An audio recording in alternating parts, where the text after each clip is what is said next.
అన్నా క్యాంటీన్లు ఓపెన్ చేయబోతున్నారు. అదేవిధంగా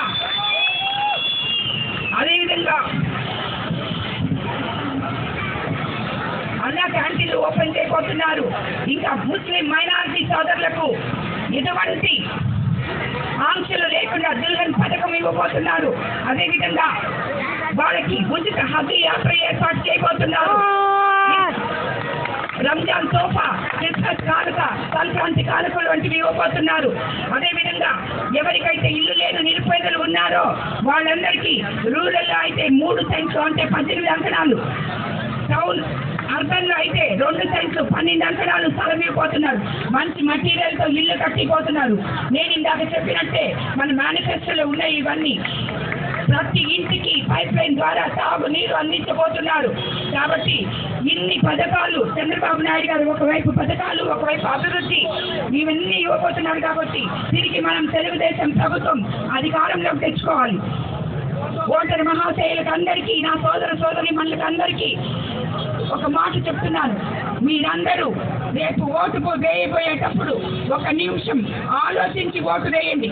లేదంటే ఈ 5 సంవత్సరాల్లో మీరు ఎన్ని బాధలు పడ్డారో తిరిగి మళ్ళీ అవే బాధలు పడకుండా మీ నిర్ణయం ఆలోచించి మరి, ఎందుకంటే అది మీ భవిష్యత్తు, రాబోయే 5 సంవత్సరాలు మీ భవిష్యత్తు అది. కాబట్టి ఆలోచించి మరి మీరు ఓటు వేయాలని మిమ్మల్ని అందరినీ కోరుకుంటున్నాను. మీకందరికీ తెలుసు నేను ముందే చెప్పాను, ఇవన్నీ మేడం చెప్తున్నారు, అసలు ఇన్ని పనులు మనకి చేస్తారా అని అందరూ ఎక్కడికి పోయినా అలాగే చూస్తుంటారు. కానీ చెప్తున్నాం, మేము వేమిరెడ్డి ప్రభాకర్ రెడ్డి గారు కానీ నేను కానీ ప్రత్యక్ష రాజకీయాల్లోకి ఏదో ఆశించి రాలేదు. మీకోసం, మీకు సేవ చేయడం కోసం, మీరు అవసరమై, మీ కుటుంబ సభ్యులమై, మీలో మమేకమై, అవసరమో ఏదైతే ప్రజలు బాగుంటారో అది చేయగలం. నేను ఇది చెప్తుంటే ప్రతిపక్ష నాయకులు ఎలా చేస్తారని అడుగుతున్నారు. ఒకటే చెప్తున్నాను, ఏ రాజకీయ నాయకుడైనా నాకేంటి అనుకోకుండా రాజకీయం చేస్తే మీకేంటో, మీకు కావాల్సింది ఏంటో ఇవ్వగలదు. ఆ ధైర్యం, ఆ ఇది, నీతి నిజాయితీ మా ఇద్దరిలో ఉంది. కాబట్టి మీకందరికీ చెప్తున్నాను, ఆలోచించి మీ ఓటు వేసి ప్రభాకర్ రెడ్డి గారిని ఎంపీగా, నన్ను ఎమ్మెల్యేగా గెలిపించాలని మిమ్మల్ని అందరినీ మరోసారి ప్రార్థిస్తూ సెలవు తీసుకుంటున్నాను. ఎంతో మంది కార్యకర్తలు, తెలుగుదేశం నాయకులు, నా బిడ్డలతో సమానమైన యువకులు, మహిళలు, సోదరి పనులు అందరూ ఈ 40 రోజుల నా క్యాంపెయినింగ్ లో ఎండనక ఎన్నో గంటలు ఎదురు చూసి ఎక్కడన్నా లేట్ అయితే నా కోసం వేచి ఉన్న మీ అందరికీ మరోసారి తిరిగి వచ్చి నా నమస్కారం చెప్పుకుంటున్నాను. అందరికీ నమస్కారం. కోవూరు నియోజకవర్గాన్ని ఎల్లప్పుడూ సుభిక్షంగా ఉంచేందుకు నా అహర్నిశలు పాటుపడతానని మీ అందరికీ మాటిస్తున్నాను. మీలో కోట్ల కట్టెల అంచున నివసిస్తున్న ఎన్నో గ్రామాల ప్రజలకి భరోసా ఇచ్చేలా నదికి మరియు ప్రధాన కాలువలకు రీటైనింగ్ వాల్స్ ఏర్పాటు చేసి నా కోవూరు నియోజకవర్గ ప్రజల ధన ప్రాణ ఆస్తి నష్టాలను నివారిస్తానని మీ అందరికీ మాటిస్తున్నాను. మన కోవూరు నియోజకవర్గంలోని ప్రకృతి సంపదలకు గత ప్రభుత్వం నాయకులు కొల్లగొట్టి సొమ్ము చేసుకున్న విషయం మీకందరికీ తెలియంది కాదు. మన ప్రభుత్వం అధికారంలోకి వచ్చాక ఎటువంటి మాఫియాలకు తావు లేకుండా కోవూరు నియోజకవర్గాన్ని సుపరిపాలన చేస్తానని, అవినీతి రహిత కోవూరు నియోజకవర్గాన్ని కోవూరు ప్రజలకు, కోవూరు భవిష్యత్తు రాబోయే తరాల యువకులకు కానుకగా అందిస్తానని నేను మీ అందరికీ మాటిస్తున్నాను.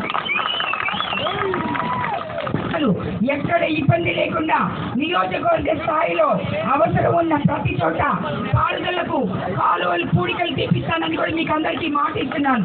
ఆంధ్రప్రదేశ్ ప్రభుత్వం చంద్రబాబు నాయుడు గారి సహకారంతో ఇవన్నీ పారిశ్రామిక వాడలుగా తీర్చి నెల్లూరు జిల్లాలో, కోవూరు నియోజకవర్గం నెల్లూరు జిల్లా నిరుద్యోగము అనేది లేకుండా చేస్తానని నా వెంట తిరుగుతున్న నా బిడ్డలకి ఒక అమ్మలాగా మాటిస్తున్నాను. అందరికీ మరోసారి చెప్తున్నాను. చాలా దగ్గర ఏదైతేనేమి, మన టీచర్స్ కెనాల్ అయితేనేమి, గుడిపల్లి ఎన్నో కాలువలు ఇలాగా పక్కన నివసిస్తున్న జనం చాలా ఇబ్బంది. మీ అందరినీ నేను కోరుకునేది ఒకటే,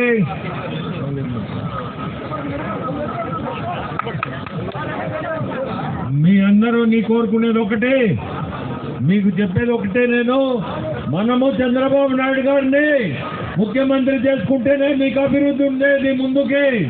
మీ అందరినీ కోరుకునేది, ఖచ్చితంగా మీరు సైకిల్ గుర్తుకేసి చంద్రబాబు నాయుడిని ముందు కుర్చీలో కూర్చోబెట్టే బాధ్యత మీ అందరిది ఉంది. కుర్చీలో ఆయన కూర్చోబెట్టాలంటే ఇక్కడ ప్రశాంత్ మేడంని గెలిపించాలా. ప్రశాంత్ని మీరు అందరూ సైకిల్ గుర్తుకేసి గెలిపించండి.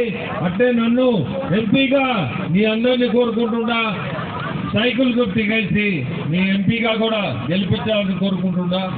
మనము ఎన్డీఏ ప్రభుత్వంలో భాగస్తున్నాం. మనము 3 పార్టీలు, బీజేపీ, జనసేన, టీడీపీ, తెలుగుదేశం 3 కలిస్తేనే బలం. ఈ బలముని ఎవ్వరు అడ్డుపడలేరు. ఈ బలము కూటమే మనం గెలవబోయేది. రేపు గెలుపు మందే, ఎవ్వరు కూడా తాకలేరు మనల్ని. ఒక్కటి గుర్తుపెట్టుకోండి, మీకు చెప్తున్నాను. ఏదో చెప్తా ఉంటారు కానీ మనమే వచ్చేది, రేపు మన గవర్నమెంటే వచ్చేది. అభివృద్ధి అనేది మనకి ఎన్డీఏలో మనం భాగస్వామ్యంగా ఉన్నాం. ఆర్థికంగా ఇక్కడ ఉండే ఇబ్బందులు, ఈరోజు ఈ రాష్ట్రంలో ఉండే ఇబ్బందులకి మనం ఎన్డీఏలో ఆ కూటమిలో భాగస్వామ్యంగా ఉన్నాం. కాబట్టి ఆర్థికంగా మనకి ఖచ్చితంగా మనం భాగస్వామ్యంగా ఉన్నాం. రేపు అభివృద్ధికి ఇబ్బంది లేకుండా లేకుండా, ఆర్థికంగా ఇబ్బంది లేకుండా మనకి సపోర్ట్ పైనుంచి ఉంటుంది. రేపు మీరందరూ చూస్తారు, గెలిపించండి. మీరందరూ అభివృద్ధి చూడొచ్చు.